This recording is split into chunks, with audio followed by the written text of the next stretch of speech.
Ben 1967 doğumluyum. Bu işte ben bunu 12 yaşından beri yapıyorum. İlkokuldan çıktım. İlkokul diploması var işte. Babam bu işi yapıyordu. Mesela ben aynı babamdan 12 yaşında bu hayvancılığa başladım. O zamandan bu zamana mesela ben 52 yaşındayım şimdi bu sene. Bu işi devam ettiriyorum. Bu iş gönül işi ya. Çok severek yapmak. Hani bir insan işini severek yapmasa o işten hayatta bir şey alamaz yani. Tat alamaz, bir şey olmaz kesinlikle. Bir kere sevmesi lazım yaptığı o işi. Ama bu iş gerçekten çok güzel bir iş ya. Şimdi bu işleri de yapan da yok.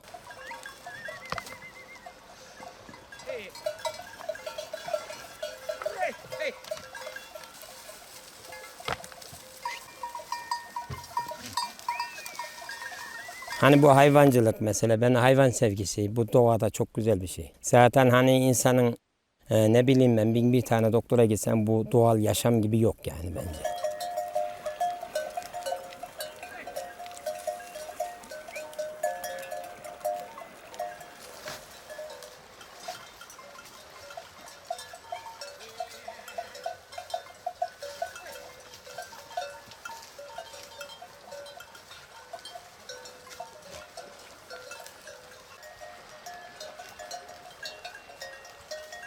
Bizim yolumuz yoktu. Köprü yapılalı 28 sene oldu. Şu bizim manzaralar bu kayaklarda. Biz sadece 15 tane benim çocukluğumdan beri 15 tane bu Kızılırmak'ın üstünde kayak eskittik. Yapıyoruz. Bir kayağın ömrü taş çatlasa suyun üzerinde yaşıyor. İçinlerde de işte bu kayağın içinde bu ırmakla böyle değil de eskiden tam bu mezmanlığın oradan akar. Dünse deyiverdim. Kızılırmak öyle Kızılırmak'da. Şimdi Kızılırmak'ı bütürdü yani devlet artık.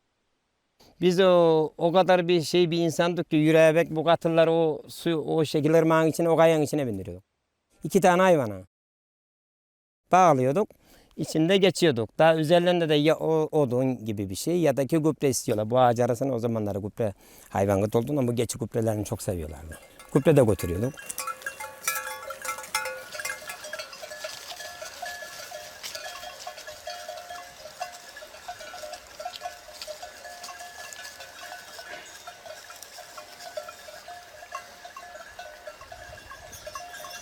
Sevmesen zaten hiç yapamazsın ki.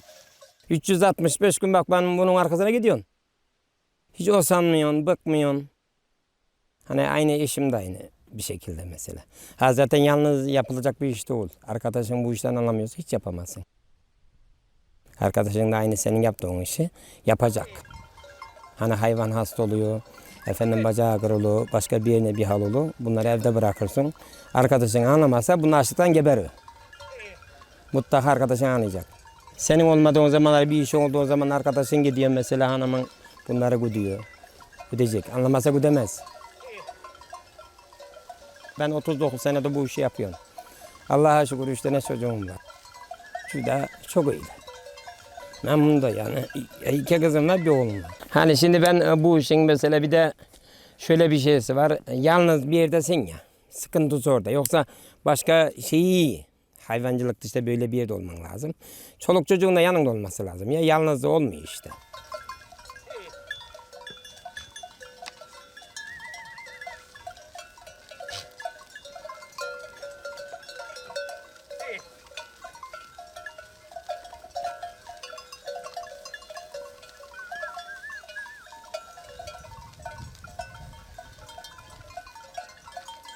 Hey. Hey.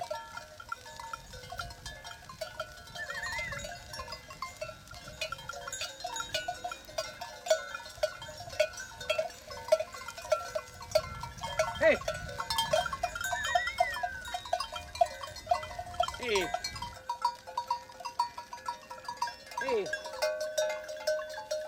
Hey. Hey. İyi 15 günler kaldı. 15 gün sonra buna doğum edecekler. Belirli birisi kuzular işte. Önce bu şeyler var ya kızgınlık dönemi ilk gelenler. Bir 70-80'in doğru. Bir geri kalan bir 15'ine işte. Sonra doğum yapıyorlar onlar.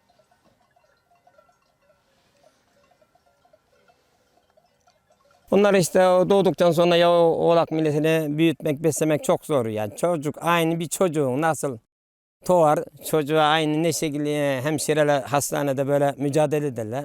Sesi falan çıkana kadar hani şunu var mı bunu var mı hastalığı. Aynı bizde yavrular öyle bak oğlaklara. Oğlak çok nazikti öyle kuzu gibi neyim olmaz. Doğduğu gün soğuk olursa ciğerleri üşür. Bir hafta sonra emse bile puf yüzleri böyle hasta gözleri çöker. Anasını emmez halsizlik başlar. Aynı çocuğun nasıl zatüre bronşit olduğu gibi oğlak da öyle olur. O hani zamanında aşısını yetiştiremezsen, yaptıramazsan oğlak olur. Yani üçte ikisini telef edersin. Çok az bir şey kalır. Ama zamanda hastalanmadan takip edersen oğlak yavru anasını emmiyor mu, sütü yeterli mi, değil mi? Hiçbir şey olmaz.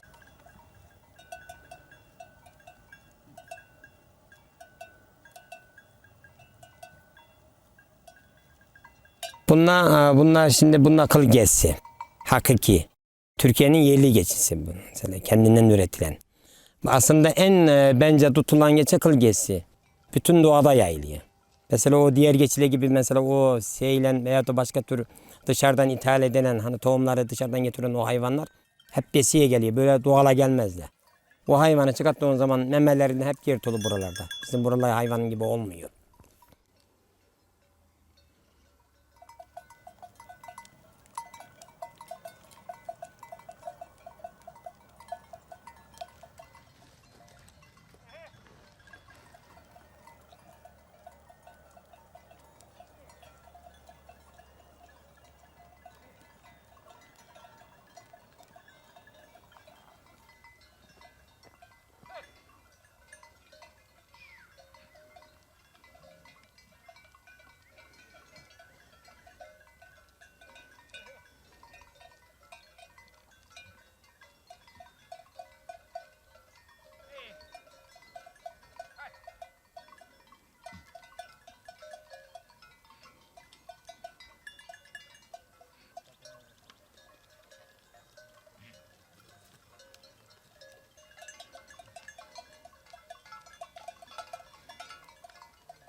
Ben mesela bunlar bazen bir kendi hallerince doğada yayılırken mesela bir canavar veyahut da başka bir şeyden tezikiyorlar, ürküyorlar.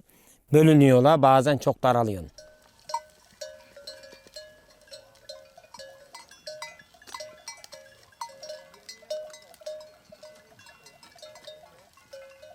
Bir süre parçalanınca birleştirmesi zor oluyor. Kaçıyorlar. Şimdi ben geçen seneyi de bu geçen yazın biraz yine bölmüşüm. Bir 25-30 geçiyi bölmüşüm sürünün içerisinden. Bildim ama yetişemedim. O geçilerin kaçtığını gördüm. Daha belirli bir yere çıkınca canavar arkasına bir durmuş. Yetiştiğini atmış. Üç geçiğine kurtarmışlar yani. Kaçmış, kayayı bulmuşlar. Kurt. Öyle değil.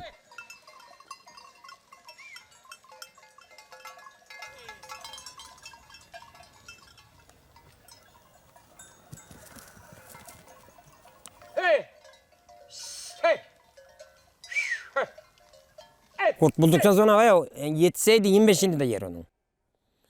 Eğer bu kayalara kaçmasaydı koyun gibi olsa hepsini yer. 25'ini de yerdi o geçileri. Canavar öyledir. Canavar bir öz gittikten sonra yani biriyle neyim yiyin alayım demez. O hepsini birden yer. Hani aslında şimdi mesela doğada hani onların da hakkı var da hani bir tanesini iki tanesini mübarek işte. Elinden bütün ekmeğini al o. Ona çok dikkat edeceğim bu derkine. Mesela böyle dere kenarları ve yukarıdan geçiyorsun o alttan piser hiç anlayamadan en iyi geçini çeker.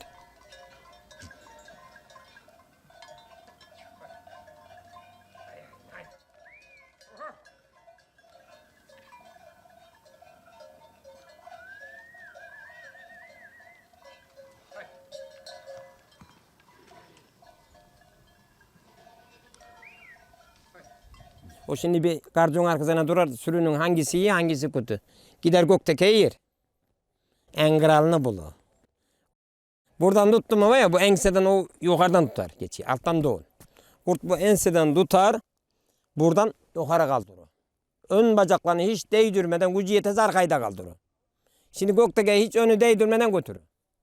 Onda o bakasın ufak yine de ama o biraz hayvana yapıştı mı çok büyür.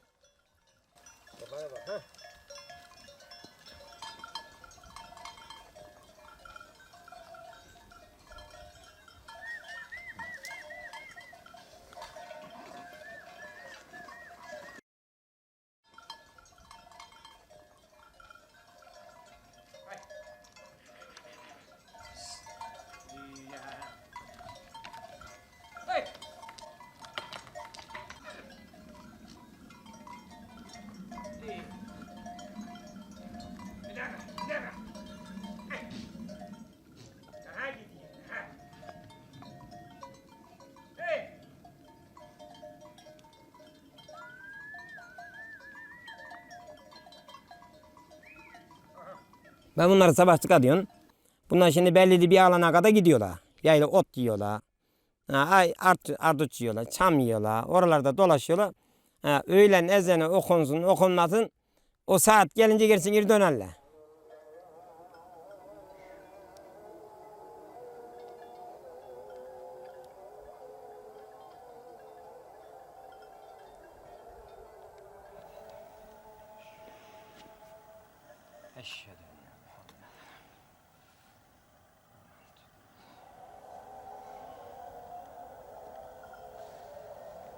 Ya Allah.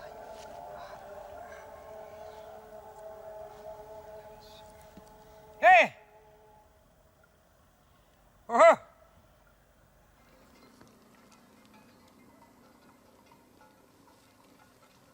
İşte akşam vakti, akşama 1 saat, 2 saat kala evin yanına geliyorlar. Akşam da açıyorsun işte yevgulerini burada yem veriyoruz, saman veriyoruz. Karnları doyurduktan sonra yerlerine uyuyoruz. Sabah tam işte 9.30-10'a kadar.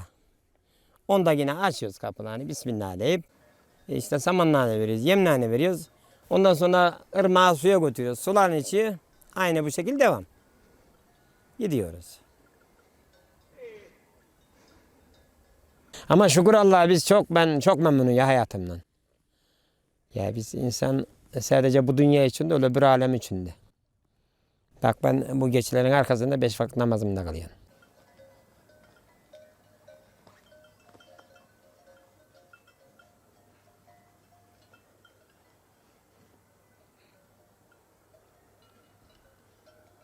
Adam dört dörtlük, rahat, her şey huzurlu.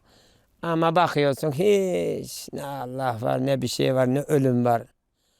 Ne bileyim ben böyle sanki dünya hiç kalacakmış gibi, dünya gazı kalkmış gibi aynı bir halleri var. Öyle de ol. Dünya öyle de ol. Mutlaka bir gün seni şu baston toprakla seni altına alır bugün. Onu öyle bilecek.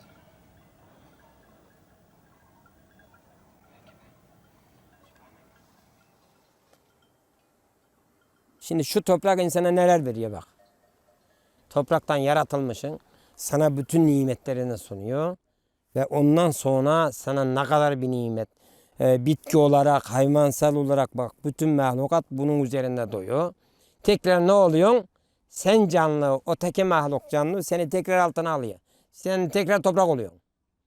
Yaşayan bütün canlı. Bütün canlı var mı böyle kalmış? Hepsi ölümü mutlaka tadacak şart. Ben gezirken şu toprağın üstüne basarken ayrı diyorum. Seni bugün altına alacak. Ama buna şükredeceksin. Seni yaradan Allah var. Ya bugün Allah bunun hesabını soracak. Ne ettin, ne yaptın, nerelere harcadın, sana bu kadar ömür vermişsin.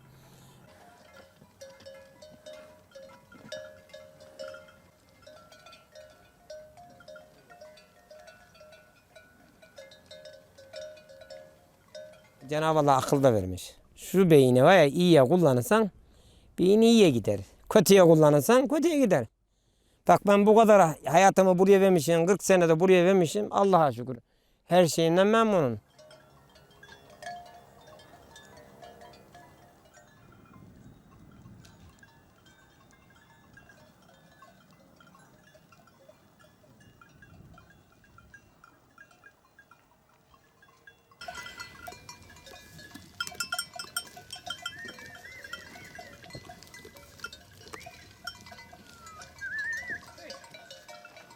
Hey!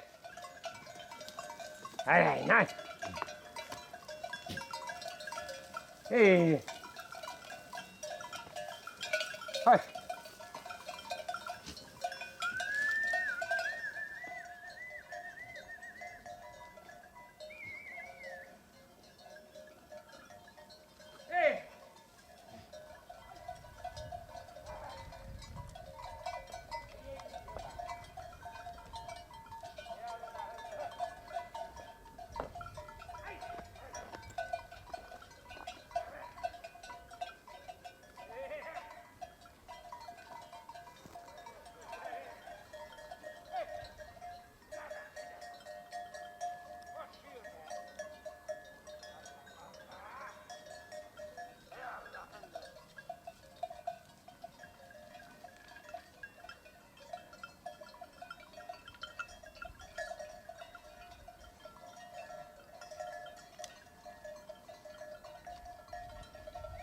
Ya hayvanların mesela bazen ben şimdi sinirleniyorum hayvanlarıma. Bazen yoruyorlar ya beni. Şimdi mesela daha dedim dedi ya bölünüyorlar, yoruyorlar.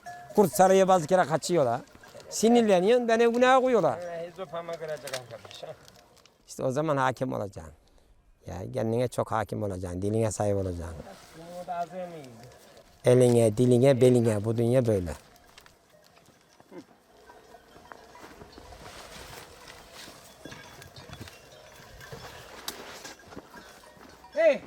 Kılından hiç faydalanamıyoruz. Kılını çöpe atıyoruz. Öyle diyeyim size.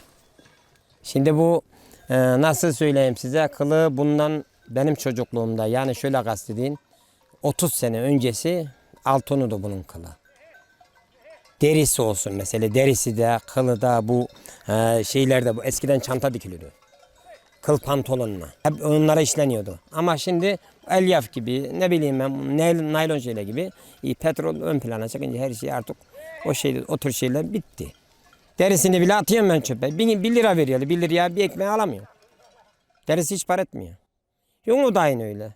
Anca etinden, sütü çok değerli. Sütü münteşem yani. Biz şimdi yavrusundan fazla 2 katı sütünden alıyor.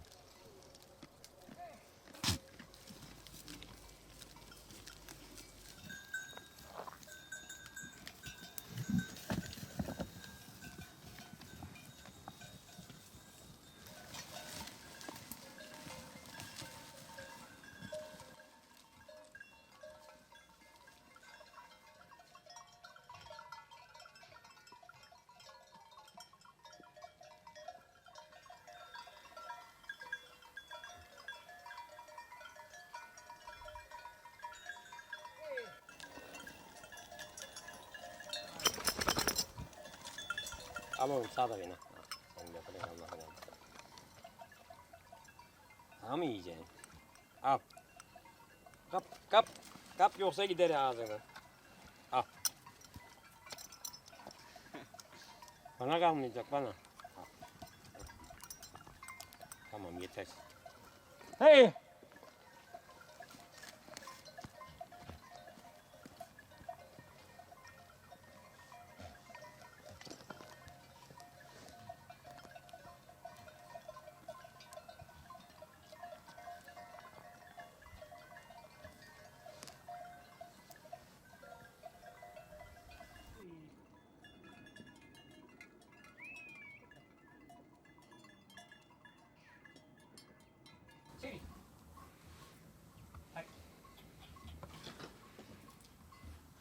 Ateşi de çek abi ateşi. Bak. Go. İçeri.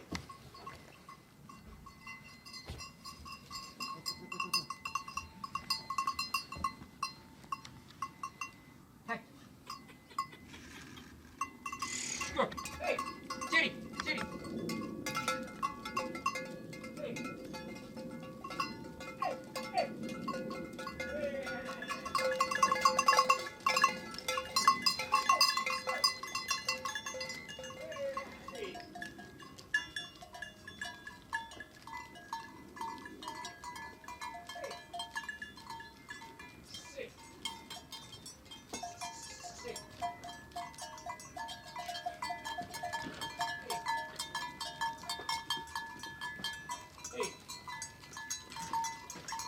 Hey.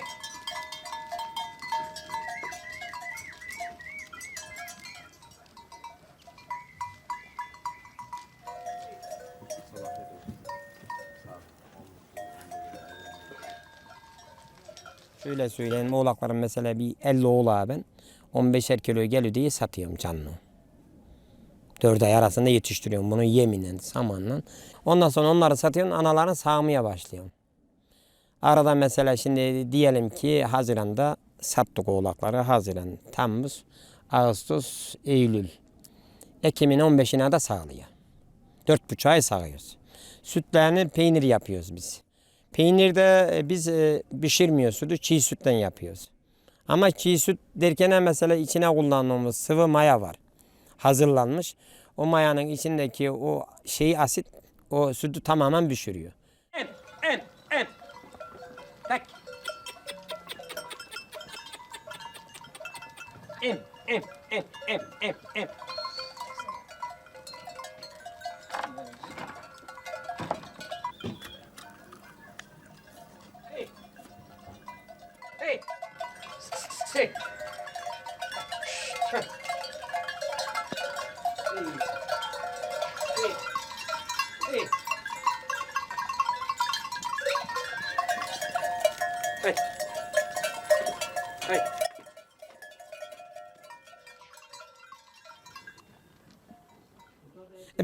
Peyniri çok kolay.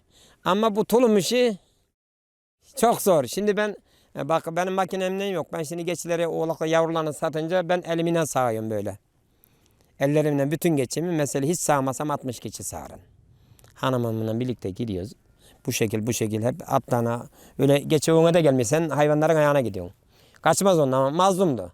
Herkesin ayağına gidersen orada sağına da hiçbir şey demez hayvan. Sağınca bırakırsın. Öyle sağarsın. Süzü güzel süzersin. Temizliğine yaparsın. Ondan sonra dediğim gibi kafanın içine süt kaç kilo mesela 10 kilo süt. 10 kilo süt daha kaç damla diyorsun damızlığını. 2 damla 3 damla zaten bir ayarını alıyor. Ayarını aldım o düzen gider.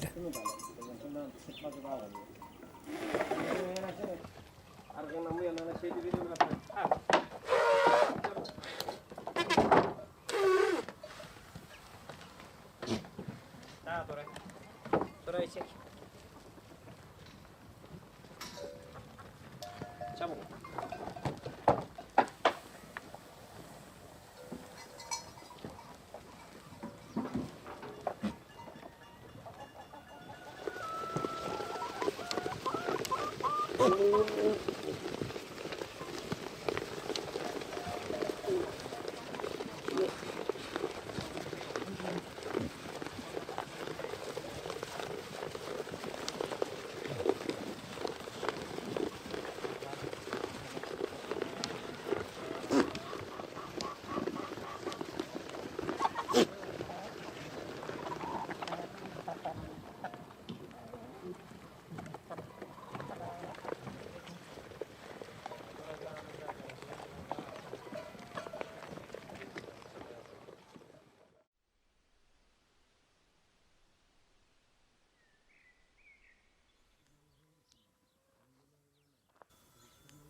Yani bu durduğum evi babam sonradan yaptı.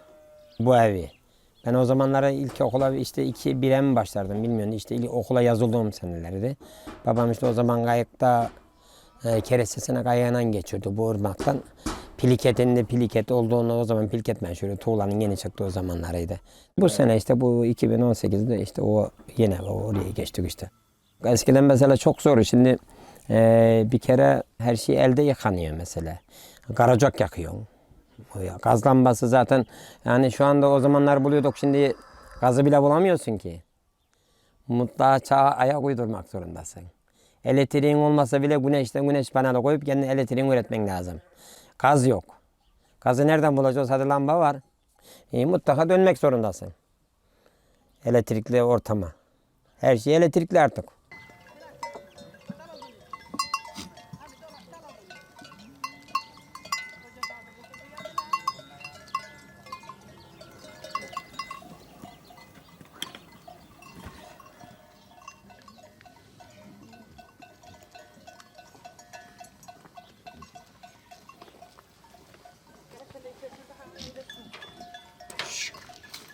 Düş.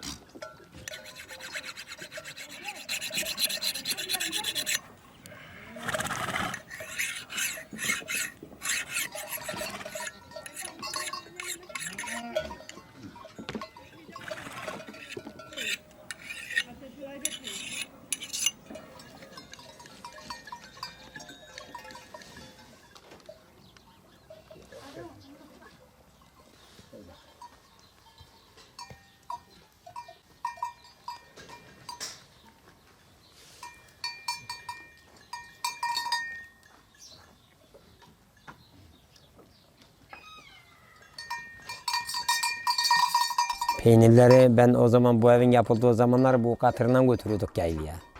2 golünden kayıktan geçiriyorduk oradan yavaş yavaş yavaş yavaş tam o tepeye çıkar diyorduk. Peynirleri orada yeniliyorduk, bezleri alıyorduk. Tekrar bir daha akşama yine buraya dönüyorduk. Buradan da Biyoz'da akşam yazın ya bu. Tekrar Biyoz'da bizim yukarıda tepede yer vardı işte. Oraya çıkıyorduk akşamda tekrar bir daha. Geçenin yanına. Peynir ya soğuk hava topası olacak ya da ki yayla. Başka türlü olmaz. Buradan çarşıya giderken cuma günleri normal gün değil işte cuma günleri pazara giderken o zamanlar geçi gübresi kıymetli olunca büyük de sırtına çuvallara koyuyorduk gübre.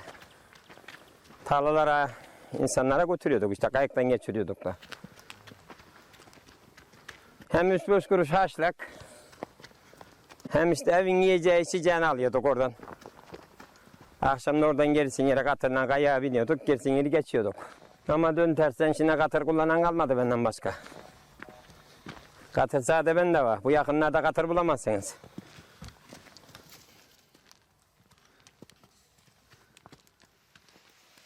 Katıra binen katıra biniyordu işte. Hem semerinden hem ağzımızı her şeyimizi taşıyordu. 1,5 saatlik yola çıkıyorduk akşam. Akşam oraya varıyorduk işte. Davar gelmiş. Ateş yakıyorduk. Çayımızı demliyorduk.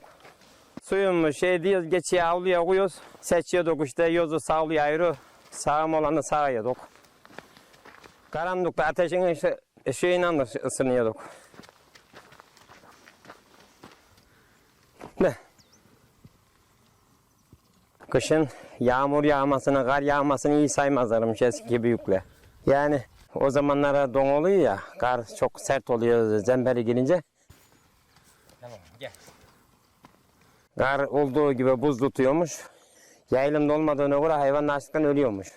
Rahmetlik babam çok derdi. Çelti otu yedirdik Kızılmakların ovasından diye. Sırt o zaman samanın bir şeyi yokmuş. Kar yağmış zemberi de hep geçe oğlak koymamış. Öylece atmış hepsini. Tamam, ne? Çelti otu yerde ne olur? Su bulamamış. 40 gün su bulamadı da var derdi. Baharın çoğu ölmüş hep ötürünce Mart'ta. O zamanlar bu ırmağın üstünden nereden suluyorsun? Sen geliyor ırmakla. Irmak buz tutuyor. Ya kırdığın zaman ırmağın içine kendin düşüyor. Yanaşamıyorsun. Anca bir dönekten bir kofayla alıp kenara leğenine bir ateş yakıyorsun ateş. Ateşte ısıtıyorsun. Ondan sonra o ırmağın suyunu ona koyuyorsun. O ılık sudan geçiyor öyle suluyorsun. Yani 150-200 geçi bir erkeğine sulanır mı? Ya eskiden nerede böyle? Şimdi baksana Beylikboğası gibi. Samanı önde, yemi önde. Malına bakıyorsun. Su yanında.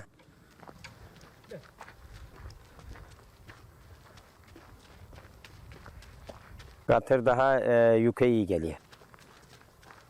Şimdi eşeğe bindiğin zaman 60-100 kiloluk yükü vuruyor yukarı nasıl götürsün ama bu katıra biniyorsun. 3 kilometre yere çıkıyor tepe hem de zirveye yukarı. Bu çıkar. Ama eşek bacakları o yana bu yana dolandırıyor başlar. Gidemez kendini alamaz. İnsanı bile zor çıkardı. 2 koca odun getirir belki yukarıdan aşağı gelirken. Kömür işi çekti, odun işi bitti. Daha olmadı kaloriferle.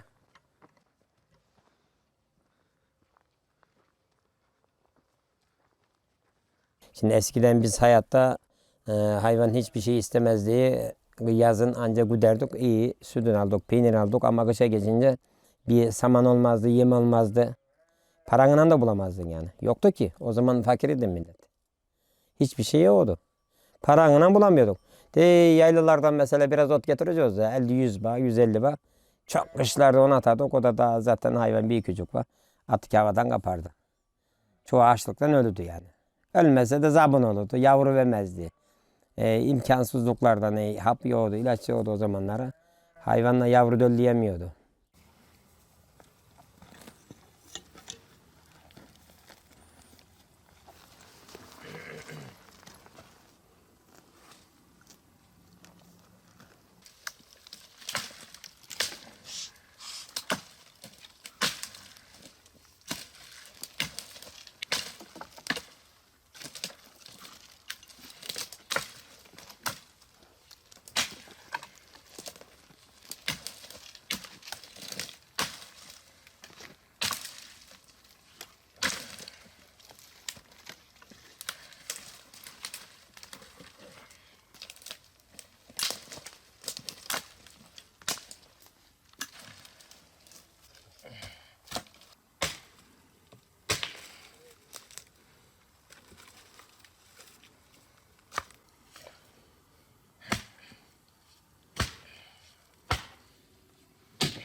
Hareketli yaşam bence çok iyi. Bana göre çok iyi. Çok güzel.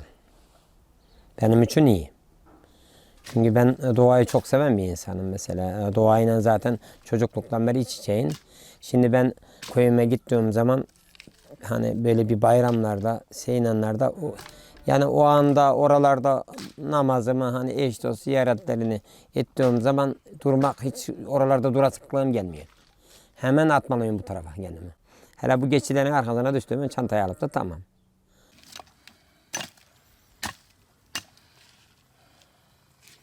Bunların budanması da 10 sene oldu herhalde budanalı bu artışlar. Aşağı yukarı. Dalları kurudu işte böyle. Ormancılar gıdattılar. Daha biz de bu çalışıp kuruyan dallar yaralanıyor. Daha bunlar çok iyi oluyorlar.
Çık!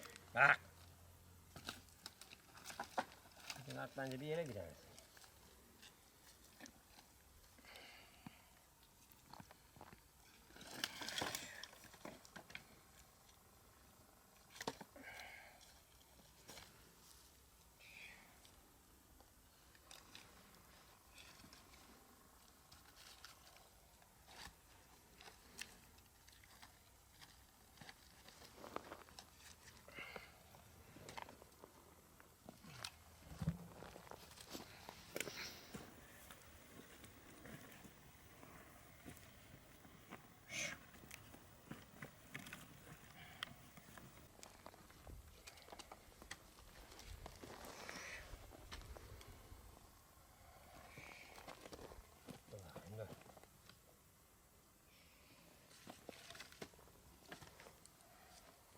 Bu memlekette hatırladığım komşuların aşağı yukarı üçte biri kalmadı herhalde, ikisi öldü. Hep vefat ettiler. Hemen hemen tarihten silindiler. Yani yerleri de yurtları da. Onlar buralarda Malaka'dakine yol yoktu. O çoluk çocukları da bu imkanları görünce okudular. Başka bir yerlere gittiler işte. Derken buralar tamamen tarihi eser gibi kaldı işte. Herkesin yeri bomboş duruyor.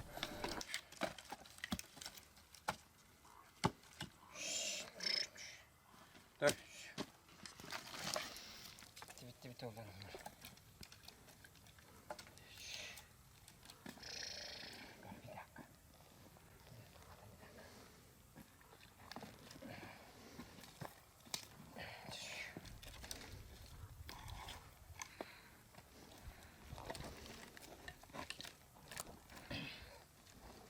25 tane hayvancı vardı burada. Ne kadar komşu çok olursa o kadar yolu. Yani o komşular olmasaydı zaten böyle yolun da yok, elektriğin yok. O komşular olmayınca burada yalnız ne yapacaktın? Neyle duracaktın?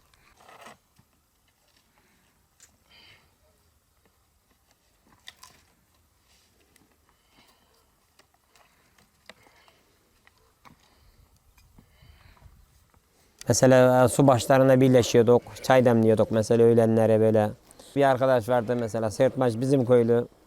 Çok iyi bir arkadaşlık. Öğlen geliyordu biz de suyun başına vardık geçilen öğlen. Ocağı yakardık, kara demlikleri kurduk. O da geliyordu, çay demlerdik işte. Allah ne verdiyse. Domates, peynir, ekmek yerdik. O akşam giderdi, biz geçilerimizden bu yana geliyorduk. Bizim hayat işte böyle devam eder.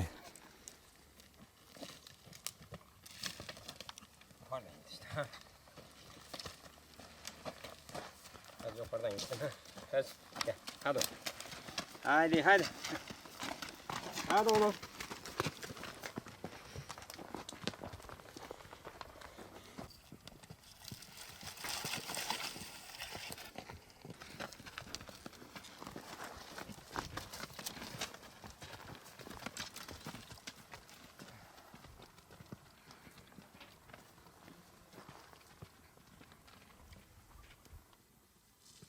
Hey.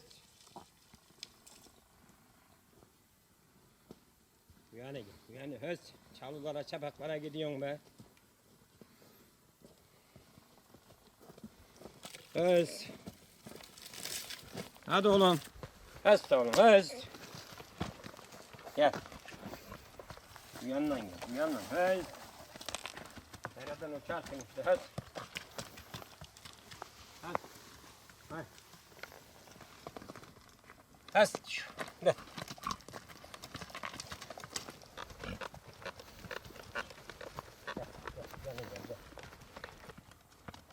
Hadi oğlum, hadi.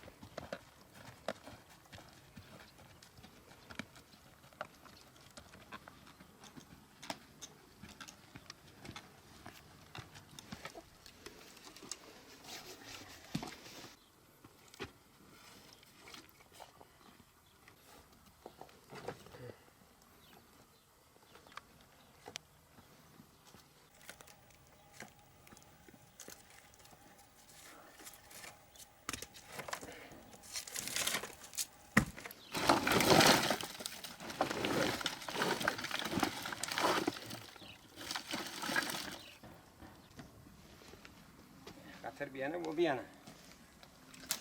Bulamazsan bu semer. Bu semer bütün yükü bu semer koruyor.